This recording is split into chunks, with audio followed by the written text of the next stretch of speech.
This is the Sixth Man Show, an Orlando Magic podcast, with your hosts, Luke Sylvia and Jonathan Osborne, covering all things Magic basketball. By fans, for fans. Go Magic.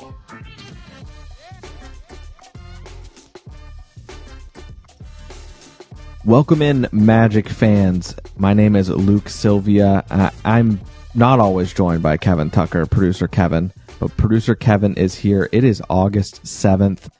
Kevin, we finally got the taste of basketball that we so badly needed here as of late.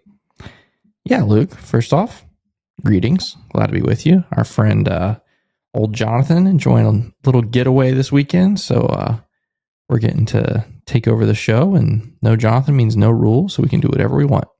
Just kidding. Yeah, glad to be here. And basketball, yeah, we had some. It was pretty cool. Got to see Germany on Saturday play against Sweden. We'll talk about that.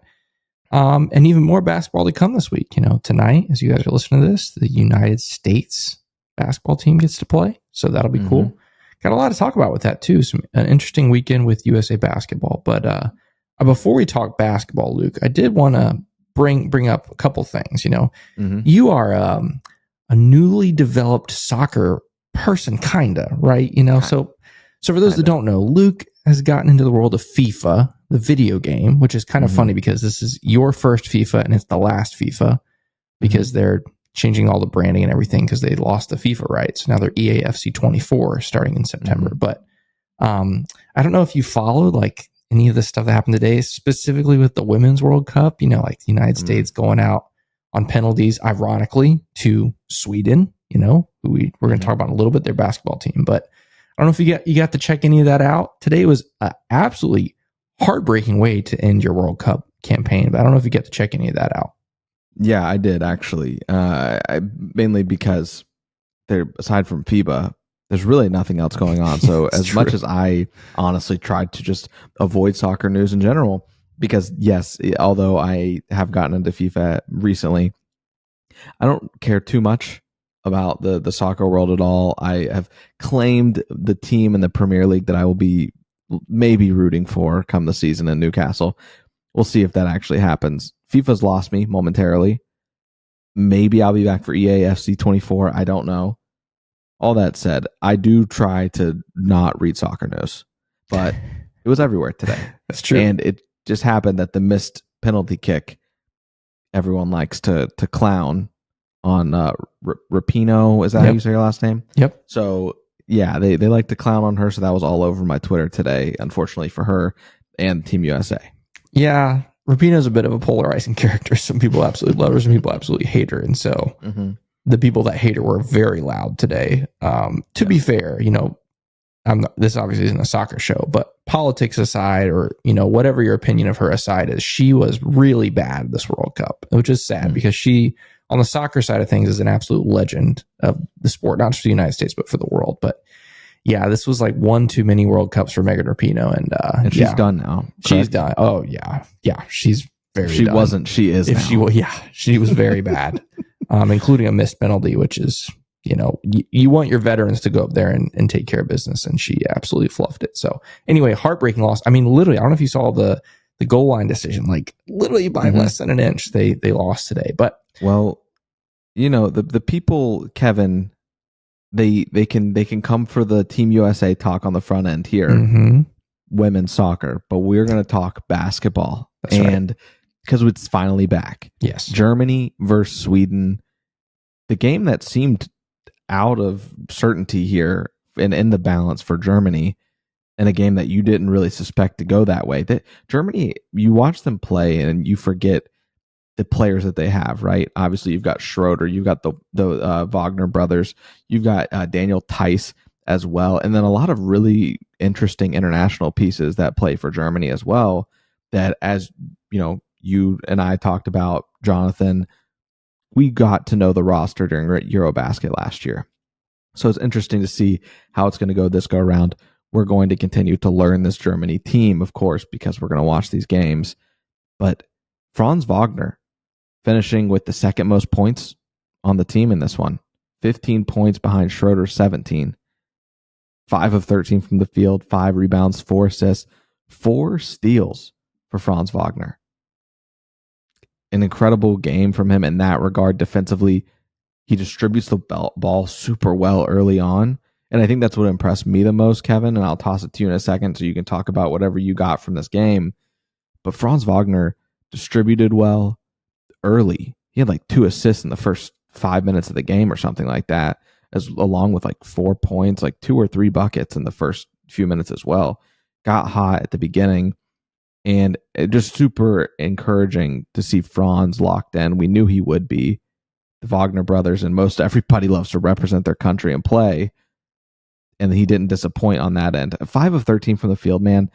I don't care. I will take that over last year where he really got buried a lot of the time, especially in the friendlies. And we got to see him take a more ownership ball handling role as well. I mean, he was awesome. Yeah, it was an interesting game. By all measures, the Germany starters just completely outplayed the Sweden starters.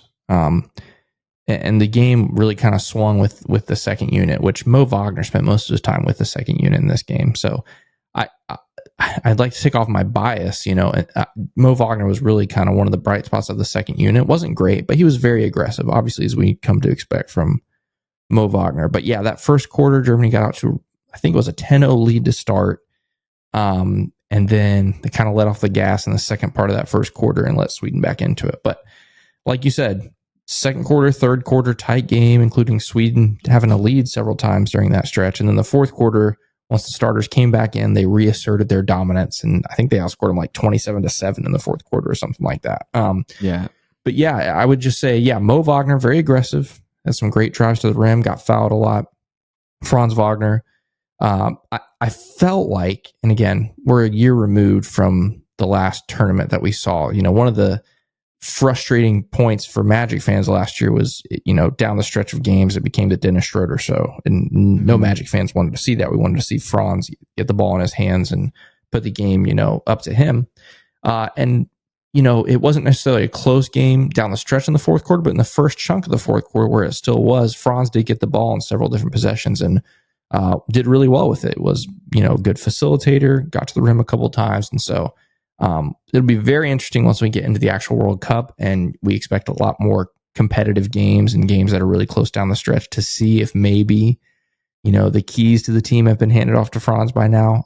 But there were definitely stretches for sure on Saturday that looked like that. So we'll definitely see once the games get closer. Yeah. And just the biggest thing for me, I'm a huge assist to turnover guy.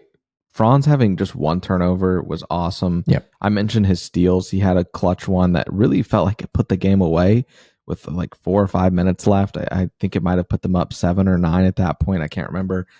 But it was at that point where you're like, okay, the tide is officially turned, and Franz Wagner just put this game away. Something Magic fans got used to last season, seeing Franz put that game away.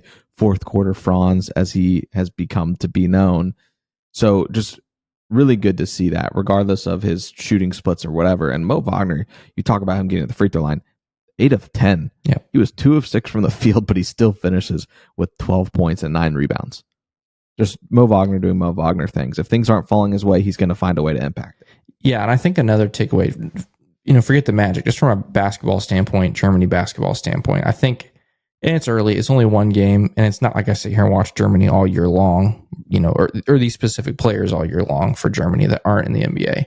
But I think Germany might be in a little bit of trouble in the tournament, a little more than I was expecting based on their depth. Like, I know we talked about there's some names on there that we recognize, but that second unit, like I said, definitely struggled, and Sweden would be considered one of the weaker teams, in the FIBA landscape, or I guess I should say the World Cup landscape. And so that'll be interesting. There are some other teams in the world that are going to have a little more depth than Germany. Obviously, I think the United States probably has the most depth of anyone. And yeah, I'm biased, but yeah, so that was definitely an interesting takeaway. I went into this really thinking that Germany is probably one of the favorites, and I think they probably still are, but had just a few uncertainties about that second unit after Saturday's game. Yeah. Well, we're going to have more FIBA talk later, but first, Kevin, I want to transition into the patron and Patreon shoutout. Kevin, you've got that list. You always do the honors when we're on here, all one time that you and I have done this before back in January. We've done it twice now, to be fair. Yes. To be fair, we've done it twice, But yes, I do enjoy the privilege of reading off our patrons. Obviously this show is not made possible without our amazing patrons. Sure, we could make a show possible, but it wouldn't be great. It wouldn't be as high quality. And the bigger thing is we wouldn't be able to have as many cool events. We wouldn't be able to do as many cool giveaways, which, by the way, we're getting ready to do a gigantic giveaway coming up the next, 4 weeks or so. Maybe we're doing a really, really big YouTube giveaway. So that's coming up. Like and subscribe. Yes, that's right. You can go ahead and like and subscribe now and you'll be entered to win. But anyway, those are the kinds of things that our Patreon people make possible. And so definitely want to shout them out. We have great patrons, lots of different tiers and benefits. But on each episode, we do shout out our Hall of Fame and Elite tier patrons. And we're going to get started with Gort Cousins, Drew Gooden, Armin, Carson Tulo, Jonathan Borges, Normal, Magic Player History, Gabe Gaines, Wiffle, Michael Martin, Jamel Miller, Michael Salapong, The Distract, Donkey Punch Dave, Paolo and Franz's Warmth, Pierre A, Nostalgia and M&M's, Dylan Holden, Mr. Mikey, Eduardo Sanchez, Drummy Drum, Danimal, Dutto 15, Bobby Skinner, PV in the Mix, Goody 93, Teddy Sylvia, shout out, Eric Lopez, Fuchsia, Juan Giraldo, Bill Fulton, Edmund Lagone, Jose Esquilin, Destined for Greatness, Caleb Pete, Andy, Cannibalism, Mr. Ty TV, ESPN Really Sucks, Gear 95 Shred, Junior Barus, Half Freakin', Shahin 177, Bulby the Dawn, Himlo Ban Himro, R Improv 221, Ray Pastrana, Magic Kid 714, Spanked Too Hard, Soft Taco, Fuego Nando, Victor Cologne, Irish Magic Mike, Austin Lampy, Random Hustle, Only Franz, Maria, Keith Wallace, Fritz, Trade for Grady, We Need Dick, Currency Kev, and Bruv Sal. Those are our Hall of Fame and Elite tier patrons. We thank all of you and thank all of our patrons for supporting the Six Man Show. Beautiful job, as always, Kevin. Thank you. Now, I want to get into Paolo Banchero, the Athletic, and Joe, I don't know how to say his last name, Vardon. He put out an article recently, Kevin, detailing Paolo and his choosing Team USA over Italy when it comes to the FIBA World Cup, and really just representing them from an international standpoint, period. But first, before we do that, before I get into the article and we talk about the meat and potatoes of it, you and I haven't really gotten to talk one-on-one and one-to-one about Paolo and where we wanted him to fall. Obviously, on the show, I have said I really would have liked him representing Italy just because he could be the guy. I didn't get to hear your take, Kevin. Could you let me in? What was your take on Paolo and when that all came out of choosing between the two? Yeah, I'm glad you brought this up because I was going to bring it up one way or another because you and Jonathan were both of the same mindset. You wanted the whole Italy thing, and I get it. Trust me, I get it. It's not like that's so stupid. What are you thinking? Like, I definitely get it. The idea of being the guy, not just from a basketball standpoint, which is really cool, but also just, a PR standpoint, right? Like, he can take an entire country by storm and they fall in love with Paolo and he represents them and all that kind of stuff. I get all of that. I really do. But for me, I was always very pro USA for Paolo for several reasons. Number one, I'm an American and I like to root for the United States men's basketball team and women's basketball team, any basketball team. And so naturally, I want the best player from my favorite, NBA team to be, play for the United States so I can root for him, obviously. But that aside, for me, I was really, really hoping that Paolo would choose the United States because we have heard and seen time and time again how impactful being a part of Team USA can be for some of the young up-and-coming stars of this league. If you go back to Dwight, back when Dwight was rising in the league, Team USA was a little bit, I should say, it was a lot different back then. That was when these superstars were playing Team USA, LeBron, Kobe, Chris Paul, on and on and on. And so Dwight, I remember him talking about it, right after being with Team USA for the first time and then years later about how impactful that was for him, to get to, this was before he played with Kobe on the Lakers, but his first interactions, seeing Kobe in the day-to-day grind, seeing what he puts in to his workouts, what he does mentally to prepare. And the other part of this, and this is still true today, the coaching staff that has always been around Team USA and including right now is insane. Like obviously Steve Kerr is the head coach. I'm trying to think of the staff I saw in the picture the other day. Eric Spoelstra was on it. Grant Hill. There's a couple other big names that's slipping my mind right now. But the idea that Paolo Banchero is literally around, Tyronn Lue was on there. Paolo is literally around the best coaches in the league for weeks. He's around some of his fellow like peers in the talent and age level. It's not like the super upper echelon of guys anymore. Like LeBron's not in there, guys like that, Steph. But it's still guys that are comparable to Paolo as far as like age range and talent range and all that kind of stuff. And so to go from being the guy in Orlando where all this pressure and all this weight is on your shoulders every single night to be able to go to be a part of this team where you get to, number one, be a sponge and just learn from the guys around you, learn from the coaches. And number two, get to just experience, winning basketball with a great team. You get to lock in on one or two things and just be really, really good at those things in the context of the team. I think there's just a lot of lessons that can be learned. It's just a great experience. And so when all of this came out, weeks and weeks ago, that he was going to choose Team USA, and then reading this article and stuff, I'm just really grateful. I really think it's going to be better for him in the long run. Again, I get the Italy stuff, I really do, but that was kind of my thinking, going into this decision. I'm really glad that he chose the red, white, and blue. There are a lot of people who said, why would he have ever chosen Italy? Like, why would he have ever done that, being that until this summer he had never stepped foot in Italy? Yeah. And it's like, yes, I understand, but there was reason to believe that they were definitely on the table. It was kind of a foregone conclusion. He went on, I believe, RJ Hampton's podcast, said the same thing, right? He was like, oh, I'm Team Italy. And then fast forward now, we're obviously to this point. But a huge part of that is because Italy helped him get citizenship. I believe he said in 2020, or at least that's what the article cited. So there was reason to believe for sure that Paolo was going to go there. It was actually a foregone conclusion. Like Paolo was publicly saying it. So this article does a really good job of detailing really what made him shift his perspective. And a big part of that, he said, was Grant Hill. Grant Hill, the account is that Grant and Hill and Mike Miller, both local to Orlando, obviously right now, ran into each other at a local high school game, and talked. And Paolo to USA, there was mutual interest between the two. Now, it doesn't do a great job of really diving in, but it does say like that's how the conversation started. Grant Hill, for those that don't know, he's the managing director over at Team USA, which is why he's got such a huge part in it and why he was able to ultimately recruit Paolo. And Paolo goes on to also detail that his mom played for Team USA in the 90s. Obviously, if you know the Magic, you know Paolo. His mom played for the University of Washington as well in college ball. Goes on and plays for Team USA. So that really is like the bulk of it. And I think the biggest thing to me, or not biggest, but maybe overlooked, was that Grant Hill admitted in the article that he was a little bit worried about the bias that it would be perceived because of the Duke ties. So that was interesting. And I do think about that. And that was something I was thinking as reading this.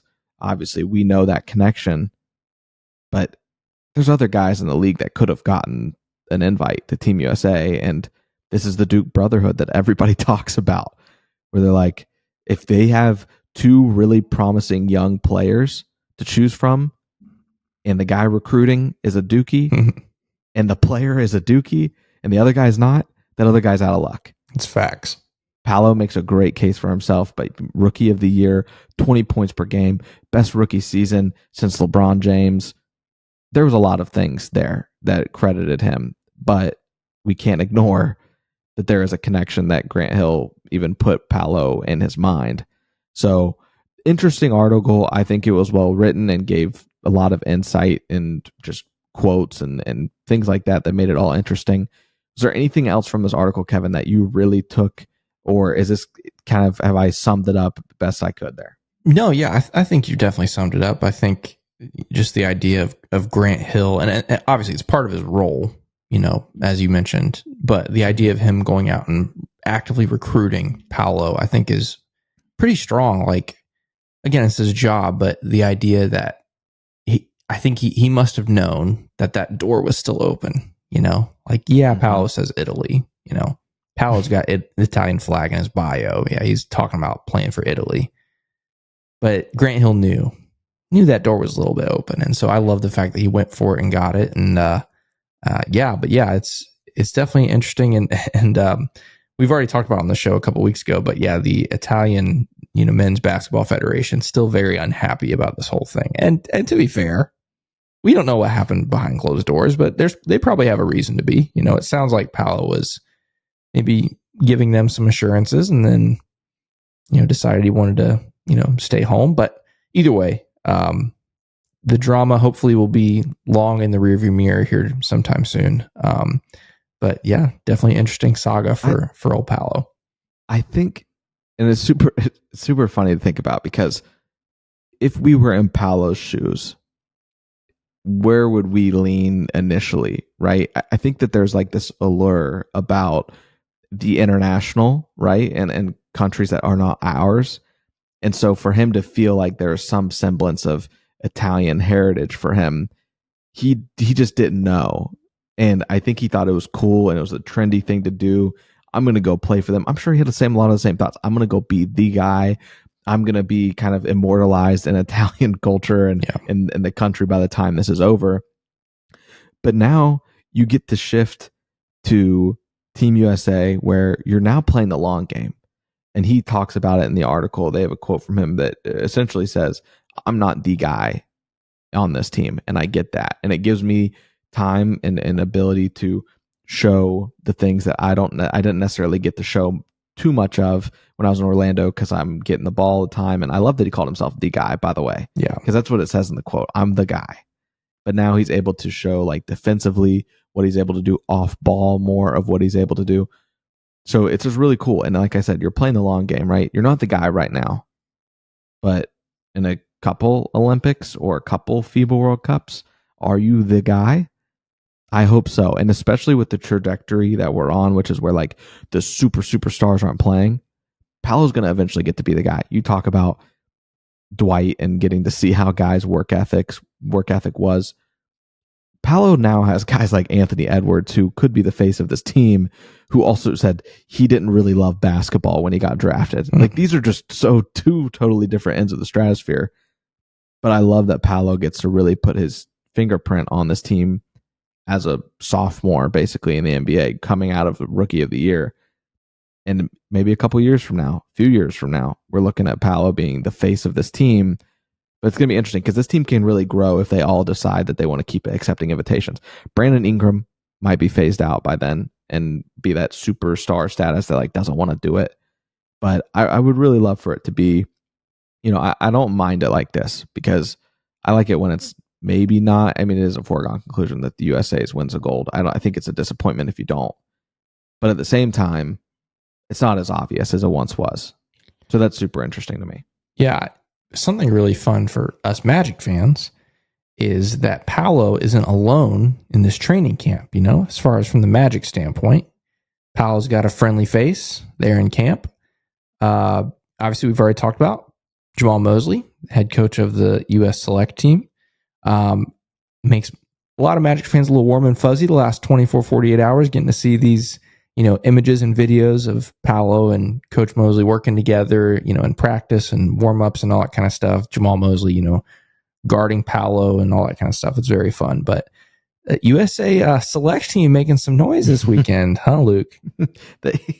I'm sure you guys know, much like me trying to run away from women's soccer, World Cup, soccer news in general, it doesn't matter how much you tried to avoid it. You heard about the Select team beating Team USA on day 2 of training camp.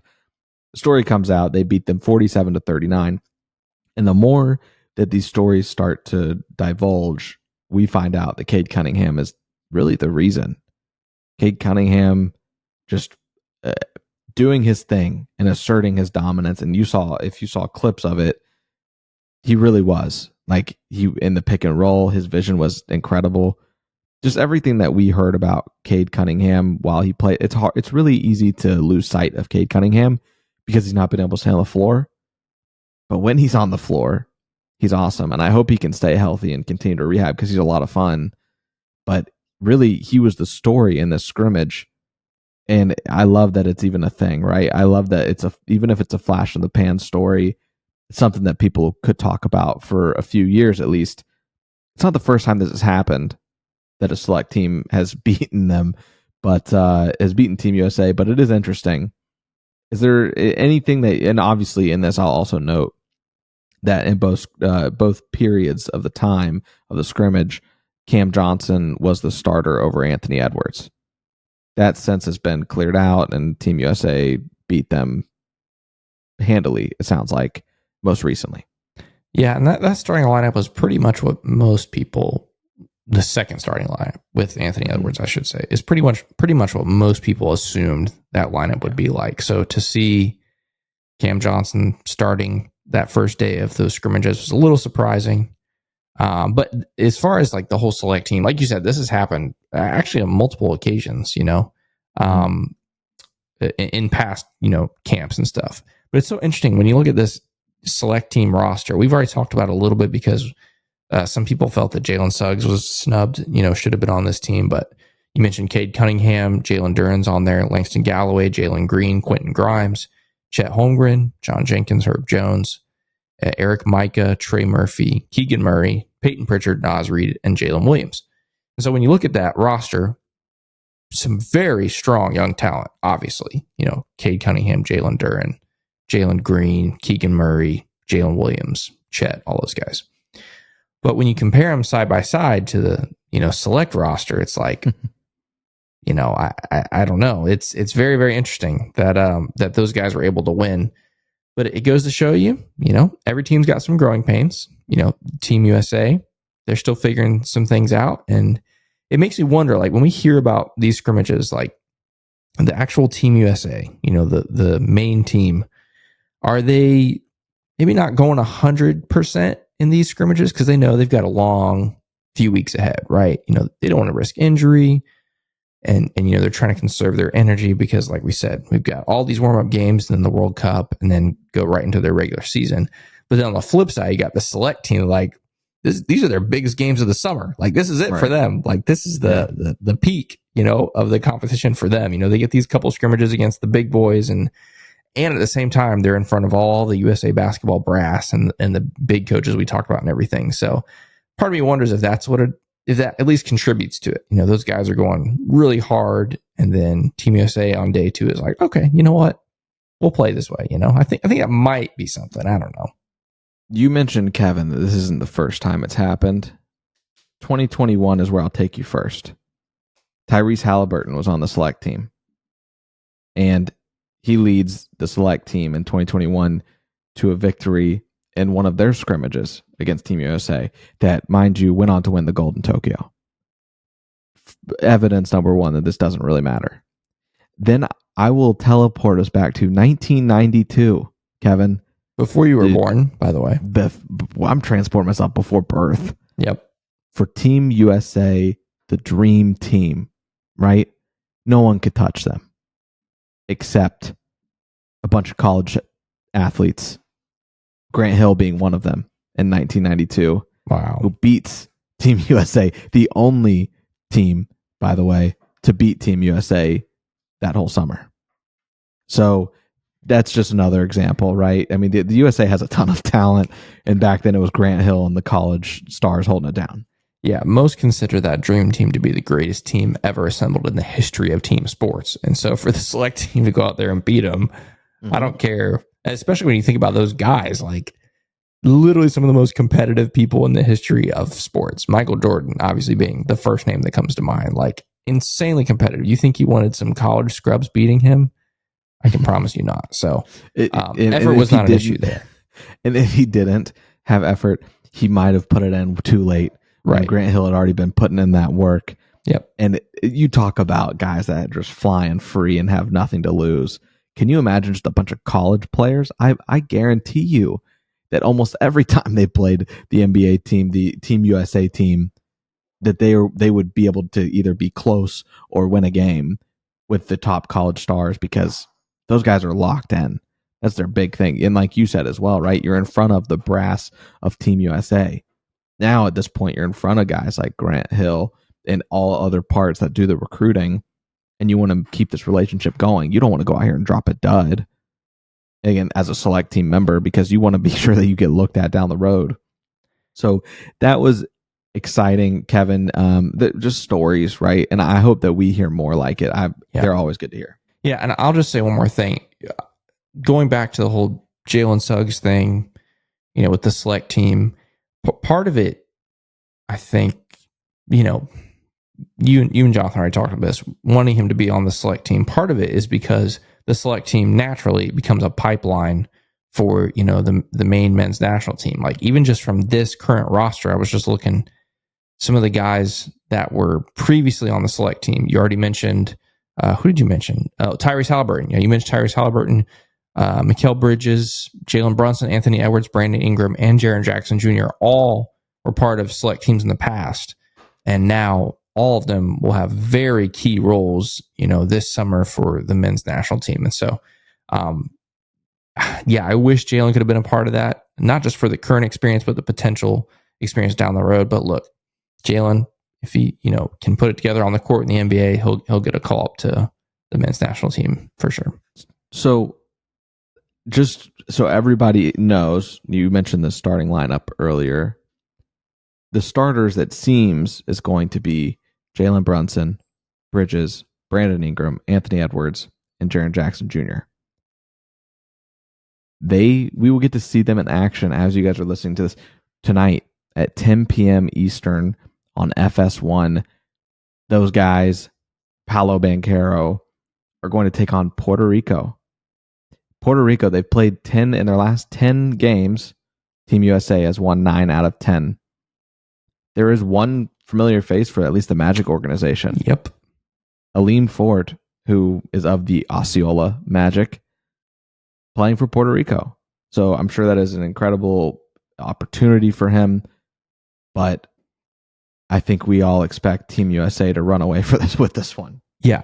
I just got to say another thing about Team USA right here. How clean does Paolo look in those threads? Dude. I mean, come on. And I love the blue jerseys. Those are the ones I like most. That's what I'm talking about. Like, those, they started putting up some promotional shots, USA Basketball and the Magic.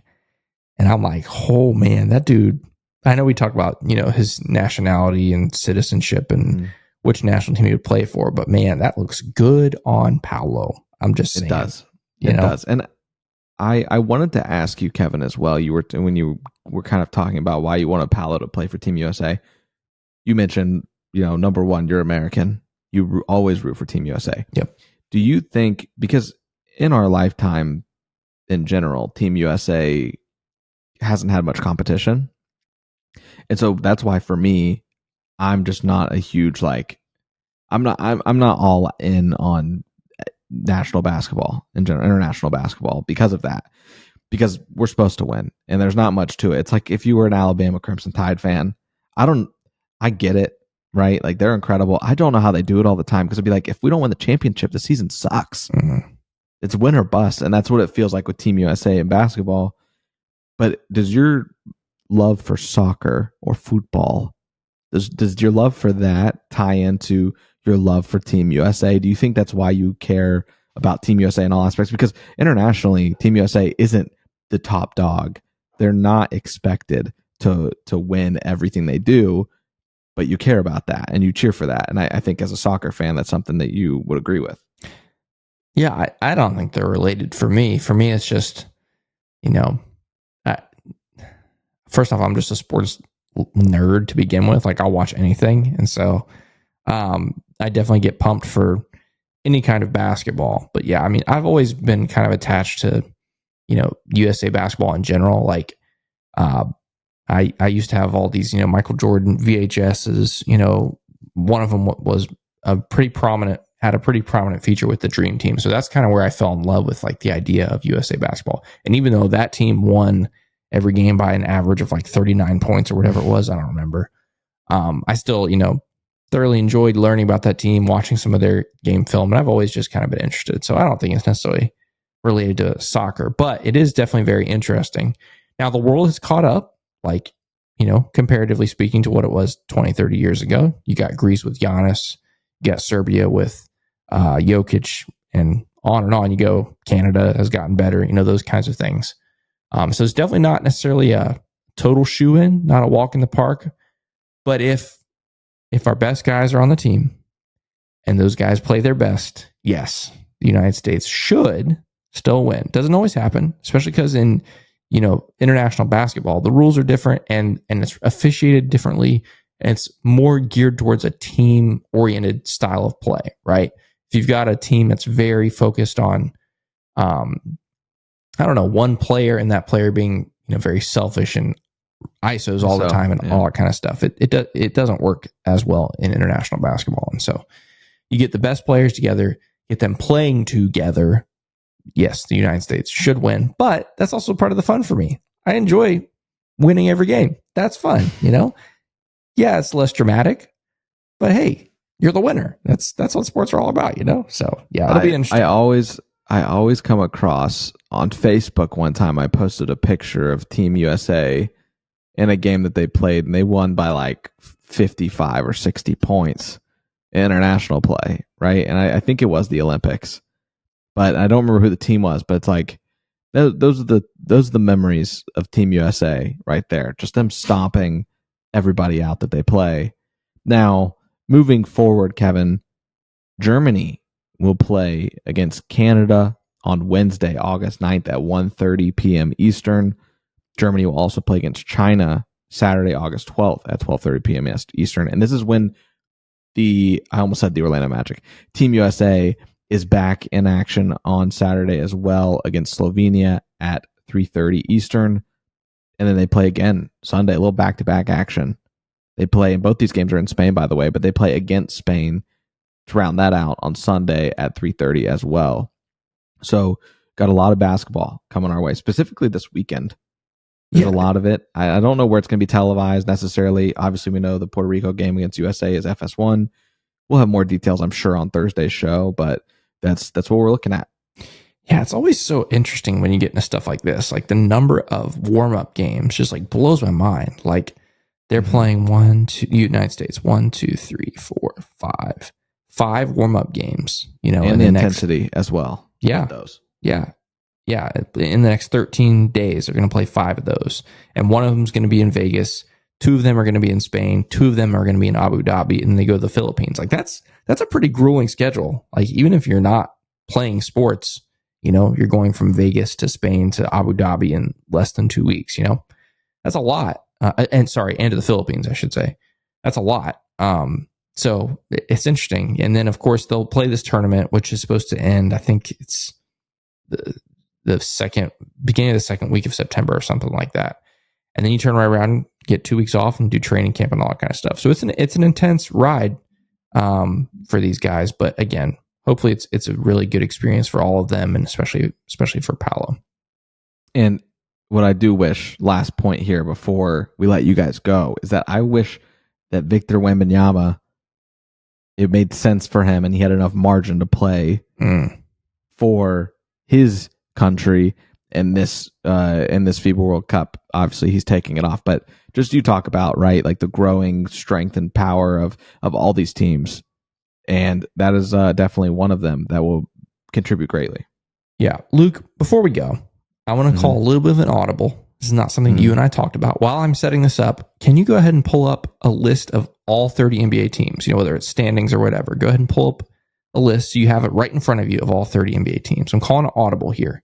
Okay. Because we are, last year, the NBA schedule came out on August 17th.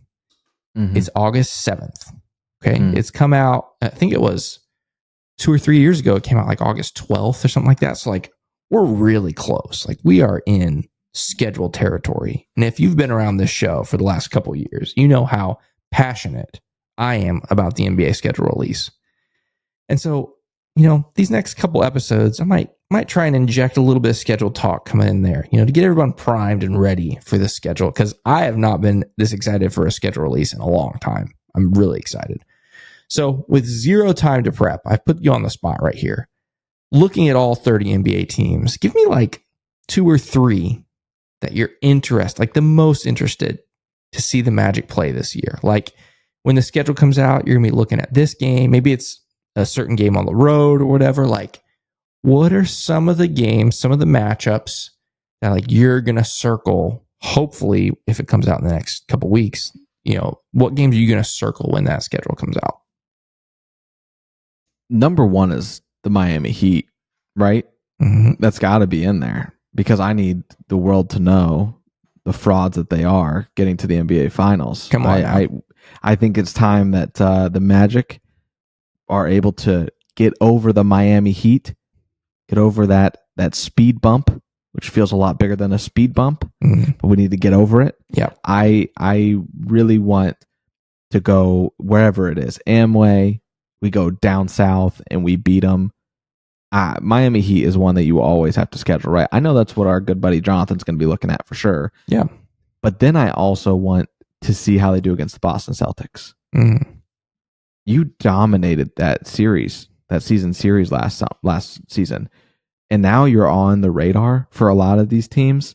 I am very interested to see if Boston is going to buckle down and give Orlando their best shot. Yeah. Because I can't help but think that they definitely will. There's not going to be anybody resting that night. The Magic think that they own you. Eddie House put you in a really bad spot last year and lit a fire under this team, so much so that we were tweeting GIFs of this dude after beating him again. The players, by the way, tweeting out GIFs. He might suit up. Yeah. Eddie House might suit up for the game. He's so mad about last year. So I think those are the 2 that right off the bat I can tell you. The Heat and the Celtics, those are the ones I'm super interested in. What about you? Yeah, both of those at or near the top of my list. I'd throw out a little bit of a wild card, maybe one that's a little bit under the radar. Last season there was a matchup that we did not get to see. We did not get to see Paolo versus Chet because of Chet's injury. So I am looking at OKC. I want to see those games. I'm very curious where they are. Last season, that was originally the only scheduled national TV game for the Magic. It was supposed to be on TNT. I'm interested to see if the league does that again, puts them back on national TV. We'll see. OKC was good last year, so I think it's possible. Outside of that, trying to think a little bit outside the box, like any of those other young teams that are kind of in our same timeline, like Houston, Detroit, those ones will be interesting for me. I want to see Detroit, especially with Cade, back this season. So those will be interesting. But yeah, I think the other ones that you suggest as well, Miami, Boston, those are pretty good ones. And then maybe more importantly in all of them is the in-season tournament schedule. I'm definitely excited. Obviously, they've already come out with our opponents, home and away. But as far as the order and the dates of those, that we'll find out here in a couple weeks, hopefully. There's another one, Kevin, that I think puts you on national TV watch, and I think it's going to happen. And I think it happens if Paolo versus Chet doesn't. It's Paolo versus Victor Wembanyama. It's last year's number 1 overall pick, rookie of the year, against this year's foregone conclusion rookie of the year, and Victor Wembanyama.